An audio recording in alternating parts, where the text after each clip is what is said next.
Schuster, and this is my informative speech on Langston Hughes. It is titled Langston Hughes, the King of the Pen.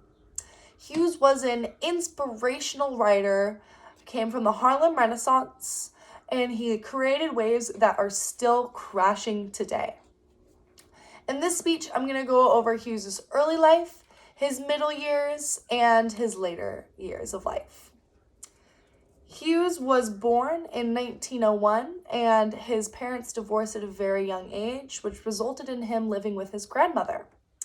His grandmother passed away in his early teens, which then Hughes had to move back in with his mom. All this moving gave Hughes the opportunity to learn from a lot of different cultures and a lot of different people throughout the United States. By the time he was 12 years old, he had lived in 6 different U.S. cities. This gave him the opportunity to completely understand what it was like to be Black in the U.S., and he became well-versed in communicating with people of all walks of life. Now I'm going to talk about what happened to Hughes in his middle years. He did a lot of big moves during this time of his life.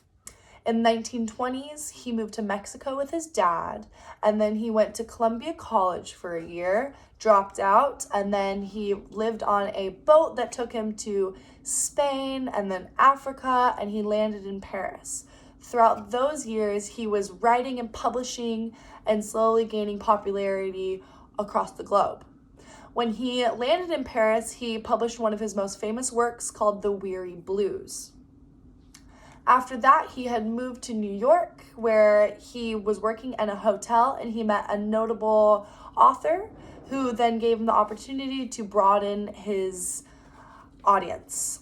With this newly broadened audience, Hughes got the opportunity to do a lecture tour across the globe, where he would give speeches and do public speeches of his poetry in a jazz frequency, which became coined as jazz poetry.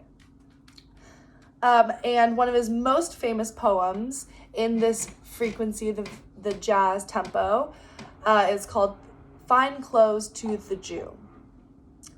And in 1940, he had an autobiography published about him that led up from his birth until about 1928.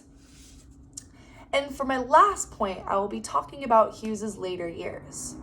He had a section in the comics of the Chicago Defender where he created a character named Simple. This depicted an African-American man, and it showed the everyday lives and portrayed the racial injustices that occurred upon Black men at this time. His character later he used in his poetry and more of his plays and also short stories, so it gained a lot of recognition. And one of his most famous poems he published during his later years was Harlem, What Happens to a Dream Deferred. Very inspirational poem.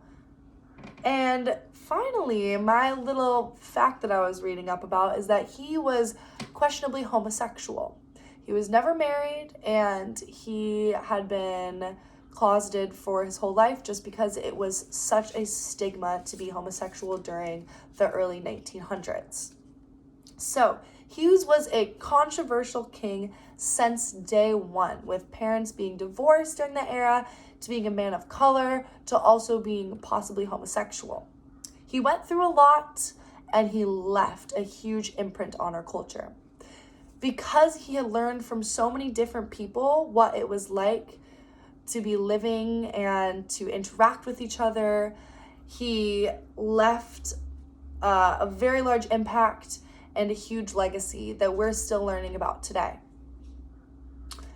And finally, as Langston Hughes would say, I do not need my freedom when I am dead. So that means you must fight for what you believe in and make yourself heard. Thank you.